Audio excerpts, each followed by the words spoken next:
I never expected her to remember my name, let alone everything else. It started with a broken thermostat and a half-empty suitcase. I had just moved into the top-floor unit of an old 3-story house she rented out. Creaky stairs, dusty crown molding, water pressure like a whisper. She lived downstairs, alone. Her name was Clara. The first time I met her, I called her ma'am without thinking. She raised an eyebrow, not quite amused.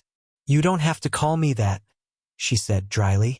"It makes me feel like a librarian with a ruler." I apologized. She didn't laugh exactly, just pressed her lips together like she wanted to. We didn't talk much after that. She wasn't unfriendly, just practiced, like someone who knew how to move through the world without letting it snag too much. I'd hear her sometimes through the floorboards, the low thump of drawers opening, a kettle whistle, late-night classical music humming under my feet. Every Tuesday, she'd put a small folding table in the hallway with a plate of something, usually still warm. Banana bread one week, roasted almonds another. No note, just a quiet offering between walls. I started timing my exits to catch her near the front porch. She'd be watering the plants or checking mail, barefoot in old sandals, reading glasses on her head like she forgot they were there. I never knew what to say. I'd rehearse something casual, then forget it the second I saw her. One day she asked if I'd found a job yet. I said, "Not yet, just interviews." She nodded. "Don't rush into anything soul-killing." Then she handed me a thermos, plain, steel, warm in my hand. "Coffee. Real stuff. You looked tired." I didn't even like coffee, but I drank it. It wasn't attraction at first. Not exactly. It was attention, careful, inconvenient, and unhurried. The kind that makes you double-check your own shirt before going downstairs. She remembered things I forgot I'd told her. The city I grew up in, my brother's name, that I hated summer heat. No one else in my life remembered that stuff, or if they did, they never said it out loud. I started pausing before texting friends. Scrolling, typing something dumb, then deleting it. Not because I didn't have people, just none I wanted to send anything real to. One night, the power flickered out from a storm. I lit a candle and sat in the kitchen, thinking about nothing. Then I heard a knock on my door. She stood there in a sweater, holding a flashlight and 2 chipped mugs. "Tea," she said. "Thought you might not have any." We sat by the window, didn't talk much. The rain hit the glass in long, tired streaks. She didn't ask questions. I didn't offer answers. But every so often, she'd glance sideways. Not directly at me, but somewhere near. Like she was waiting to see if I'd noticed something she wasn't saying. When the power came back, I stood to thank her. She looked up at me. "You don't have to call me ma'am after hours," she said softly, then turned and walked downstairs. I didn't sleep much that night. In the morning, I found the thermos washed and left on my front step. Inside it, folded once, was a small sticky note. Just 4 words. "Didn't think you'd stay." She didn't bring up the note, and I didn't ask. But something had shifted. Not loudly, just slightly, like a door not fully closed. 2 days later, she knocked again. This time it was for help. She needed a hand lifting an old mirror in the hallway. It was heavy, framed in tarnished gold, leaning awkwardly against the wall like it had been waiting years to be noticed. As I adjusted the angle, she caught her reflection and frowned. "I used to hate this mirror," she said. "I looked into it once, right before my husband left. I remember thinking, so this is what I look like when something ends." She laughed, lightly, like she hadn't meant to say that out loud. I held the mirror steady, but my hands felt suddenly unsteady. She turned and waved it off. "Sorry, that's too much for a Monday." "No," I said. "It's not." We didn't say more, but later, I caught myself looking into that same mirror when passing by, wondering what she'd seen, wondering what I looked like when no one was around to see. She told me she used to teach, literature mostly, but teenagers stopped reading and I stopped trying. Now she worked from home doing freelance editing. The polite way to say, "I argue with commas all day." I started finding reasons to linger in the stairwell, listening for the creak of her kitchen chair, the gentle hum of her kettle. Once I offered to fix a loose cabinet door. She stood close behind me, too close, her arm grazing mine as she reached for a mug. "Sorry," she whispered, but she didn't move away. It was never anything bold, just tiny almosts, hands brushing when passing plates, her voice softer when she said my name, her looking at me like I was something she wasn't supposed to want but couldn't stop noticing. And me? I felt stupid, like I was imagining all of it, like I'd made her loneliness into something about me. There was a night I stood outside her door with a mug I didn't need to return, just holding it like it might answer something. I didn't knock. I just listened to the sound of her typing. Steady, rhythmic. Then nothing. A chair scraping back. The floor creaked. Her shadow moved just under the door. I left the mug, walked back upstairs with too much in my chest. The next morning, there was a single post-it note stuck to it. "You really don't sleep much, do you?" Later that week, she caught me sitting on the front step. She brought out 2 cups of tea without asking. "You ever feel like you're still waiting for your life to start?" I asked her. She didn't answer right away, just sipped her tea, then said, "Some days I think it already did. I just didn't notice until it passed me." I don't know why that moment stayed with me. Maybe because it felt like someone finally saw me. She reached out, like she might tuck my hair behind my ear, but stopped just short. Then she smiled. "Fix your collar," she said. And that the mornings started to feel different. Like the silence between us had texture now. I'd hear her moving downstairs, kettle clicking, soft radio fuzz. And I'd sit on my bed, waiting for nothing in particular. Just alert, like the air might shift, like something might happen. Didn't. Not for days. Then one evening, I found her sitting on the back steps. The porch light was off. She was barefoot, knees pulled up, cardigan wrapped tight like she'd forgotten to turn the world back on. I stepped out, leaned against the railing. She didn't look at me right away. "I used to sit out here after my son fell asleep," she said, voice quiet. "He'd always want to fall asleep with the light on, just in case I needed him." I didn't know she had a son. "Where is he now?" She shrugged. "College. Somewhere sunny. Calls when he needs money. Or socks."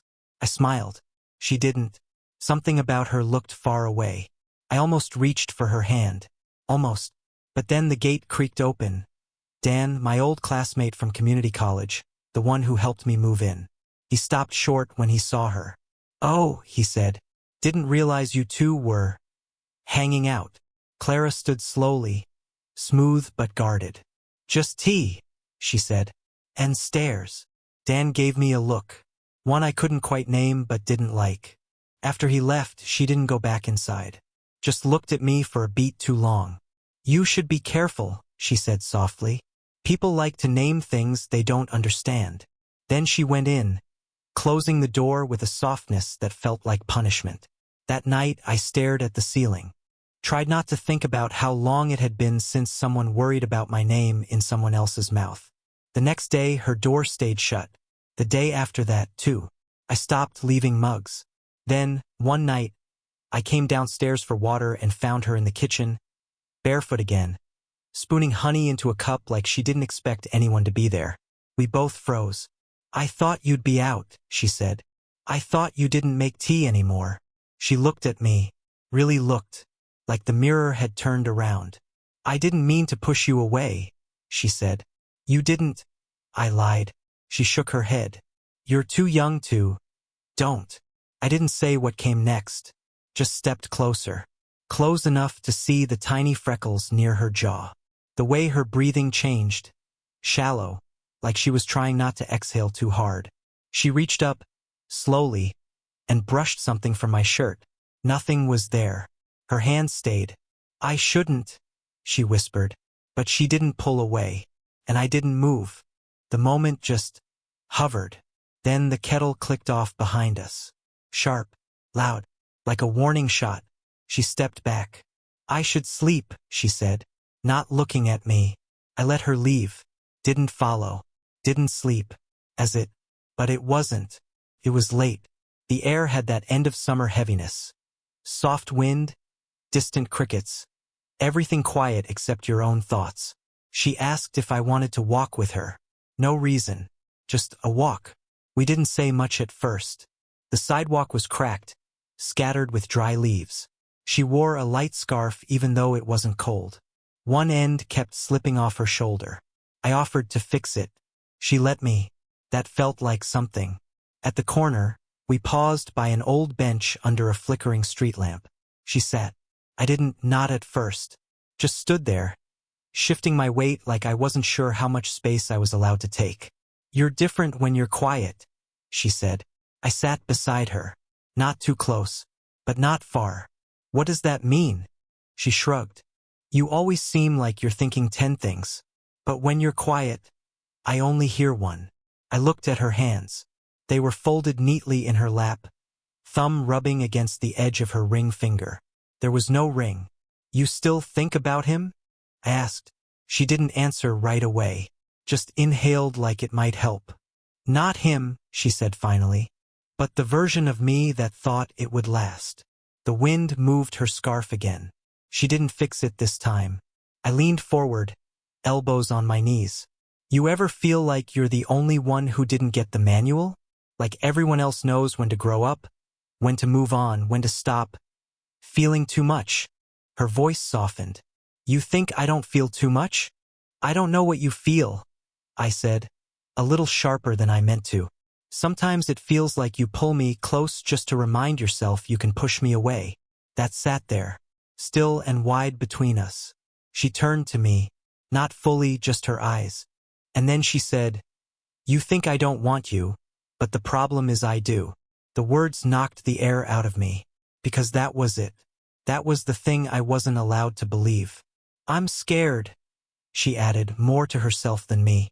"Not of you, of what this makes me." Her voice cracked just slightly on this. I reached out without thinking, just rested my hand near hers on the bench. Not touching, just there. She didn't move away, didn't lean in either.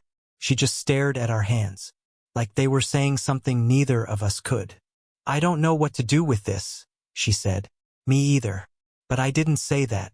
I said nothing, just breathed slowly through the ache. She looked up, and for a second, less than a second, it felt like everything else had stopped. The breeze, the streetlight, the months between us. And then, softly, "Would this feel different if I were your age?" She stopped, leaving the porch light on. No texts, no notes on mugs, no sound from downstairs at night, just silence. Not cold, but hollow, like someone had packed themselves up quietly while the world wasn't looking. I waited. 3 days, then 4. On the 5th day, I finally knocked. No answer. But through the frosted glass beside the door, I saw a suitcase by the wall. I didn't knock again. That weekend, I ran into the neighbor, the older woman from 2 doors down who always overwatered her plants and called me sweetheart, without remembering my name. "You must miss Clara," she said. "Miss? Oh," she blinked. "I thought she told you.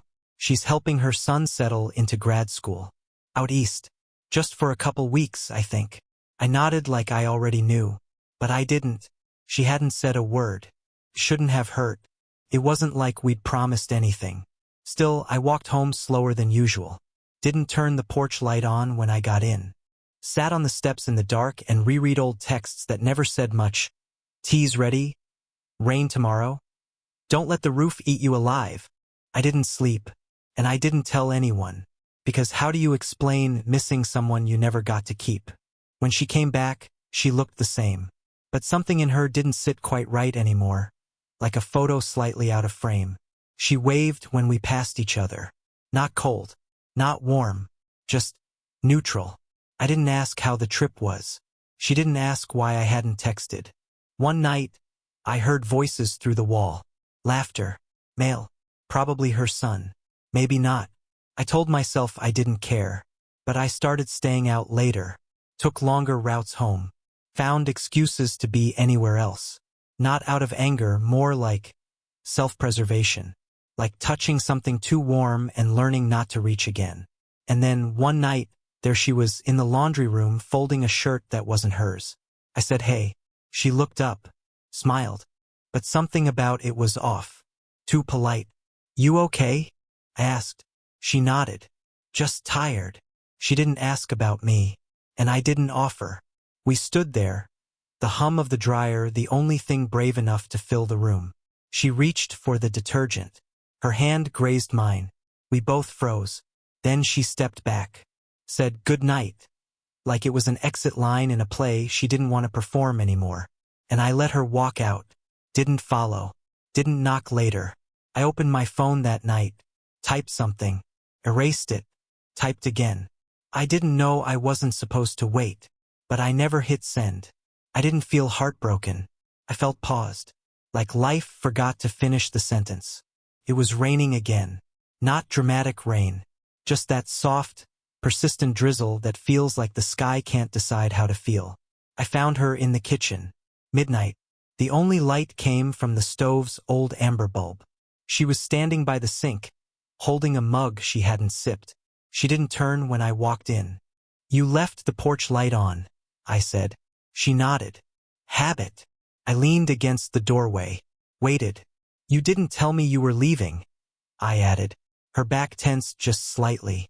"I didn't know I owed you a goodbye." That stung more than I expected. "You didn't," I said. But I still waited. She finally looked at me, eyes tired, hair up like she hadn't planned to be seen. "I don't know how to do this," she said. "Not without confusing things." I took a step in. Things were already confused. "I know." She gripped the mug tighter. "He asked if I was seeing anyone, my son. And I didn't know what to say." Silence again, except for the tap-tap of rain against the window. "I kept thinking," she went on, "if I was younger or you were older, or if we'd met in some neutral year of our lives. Maybe what? That I wouldn't be so scared to want something I'm not allowed to have."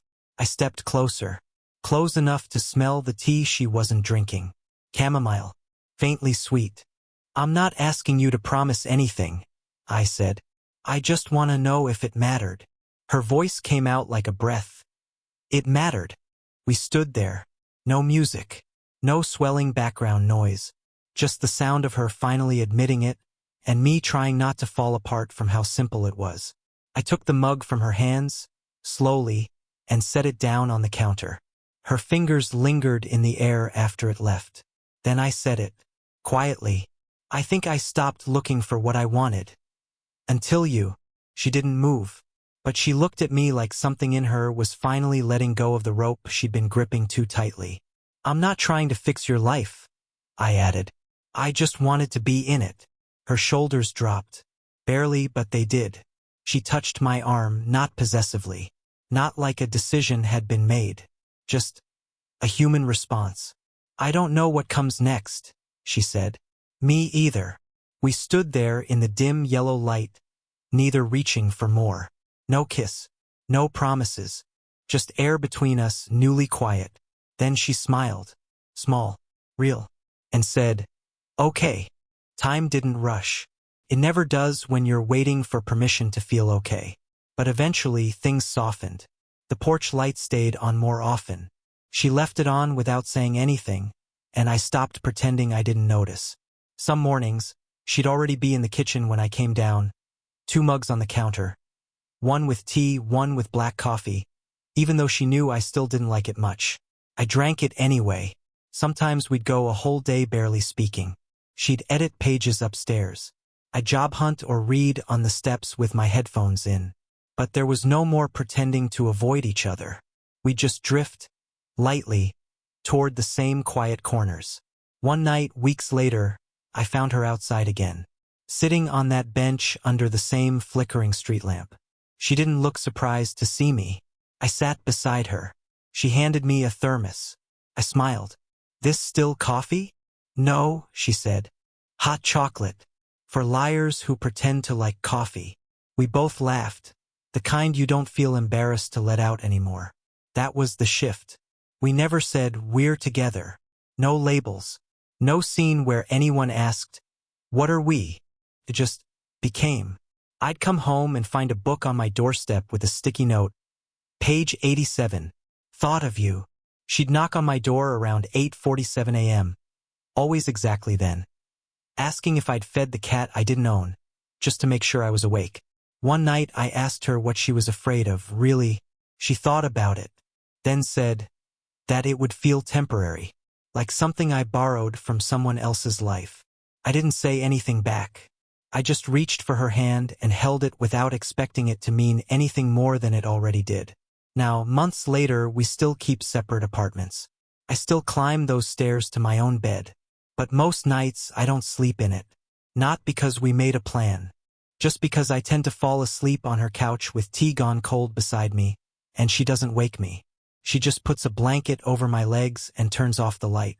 She never asked me to stop calling her ma'am. But I did. Now, sometimes when she's writing and I pass by, I say, "Need anything, Clara?" And she'll look up, half a smile, and say, "Just a second."